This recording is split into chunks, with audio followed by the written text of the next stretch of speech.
মঙ্গলবার দিন পরিবার উচ্চ আদালতে যাচ্ছে, আমি সব ব্যবস্থা নিই। নির্মমভাবে বাঁশ পেটা দেখলে গা শিউরে উঠতে বাধ্য।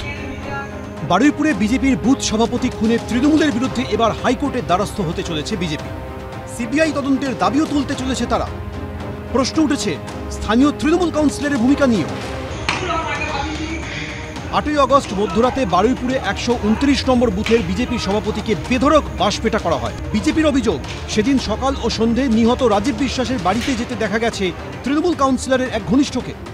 কাউন্সিলরের অফিসটা যে 3 জন ব্যক্তি চালায়, তাদের মধ্যে অশোক হালদার, স্বপন সর্দার এবং উৎপল নন্দী, এরা 3 জন রীতিমতো এই 4-5 মাস ধরে নিতাইবাবুর বাড়িতে যাতায়াত করতেন।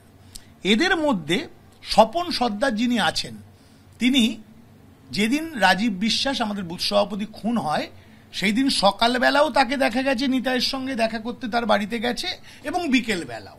একটু তদন্ত করলে বোঝা যাবে যে ওই ওয়ার্ডের কাউন্সিলরের কি ভূমিকা আছে।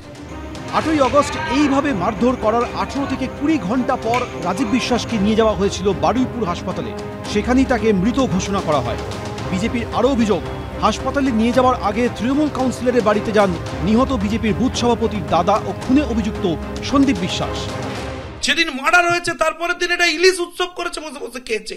কাউন্সিলর তো সব জানতেন। মার্ডার করে ওর কাছে গেছে, বলেছে ডেড বডিটা কি করে সেটিং করবো বলুন। উনি অ্যাম্বুলেন্সে করে ডেড বডি পাঠিয়েছেন হসপিটালে।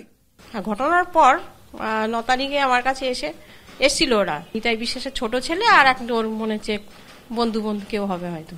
ওই বললো দাদার এরকম ইয়ে হয়েছে, কাকিমা তুমি একটুখানি দেখবে বিষয়টা। আমি বললাম যে কি হয়েছে? তখন বলছে এরকম কে মেরেছে, কে তারপরে নড়াচড়া করছে না। আমি বললাম যে শোন, আমি তো ডাক্তার নয় আর তোরাও ডাক্তার নয়, তাহলে এক কাজ কর, হসপিটালে নিয়ে যাও। এই ঘটনাটা সম্পূর্ণই পারিবারিক, এটা সম্পূর্ণই ভিত্তিহীন।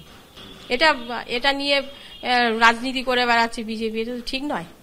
একই দাবি করেছে পুলিশও। কিছু ভিডিও ভাইরাল হচ্ছে যেখানে এটিকে রাজনীতিক হত্যা বলে দাবি করা হচ্ছে, কিন্তু সেটা শুধু মিথ্যা কথা। ডিসিসির কোনো পলিটিক্যাল আইডেন্টিটি আছে? বিজেপি লোকাল লিডার ছিল। আর বাবা বা ভাইরা কোনো রাজনৈতিক দলের মেম্বার ছিল বা সদস্য? কোনো না, কই রাজনৈতিক অ্যাক্টিভ ইনভলভমেন্ট কোনো কিছু? না, অ্যাক্টিভ ইনভলভমেন্ট করা নাই। মৃতের বাবা এবং ভাই অ্যারেস্ট হয়েছিল, এবং অ্যারেস্ট হওয়ার পরে পুলিশ রিমান্ডে থাকাকালীন খুব ভালো করে জিজ্ঞাসাবাদ করে তথ্যগুলো বা সত্যতা যাচাই করা এটা দরকার। তবে এটা বলতে পারি, যদি তদন্তের স্বার্থে নতুন কিছু পেয়ে থাকে, কিছু নতুন ভেরিফিকেশন প্রশ্ন কিছু থাকে, they can take in police custody. যখন পুলিশ রিমান্ডে নেওয়া হয় তখন খুব ভালো করে জিজ্ঞাসাবাদ করাটা কিন্তু পুলিশের একটা নৈতিক দায়িত্বের মধ্যেই পড়ে।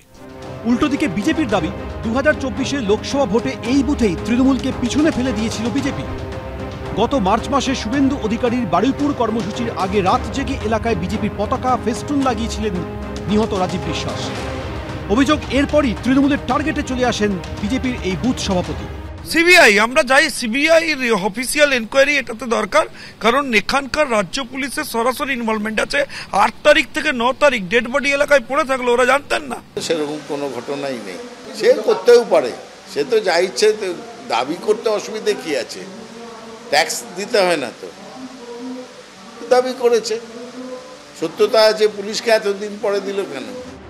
এই ঘটনায় এখনো 2 অভিযুক্ত পলাতক, পার্থপ্রতিম ঘোষ, সুদীপ্ত আচার্য, রাজীব চৌধুরী, এবিপি আনন্দ।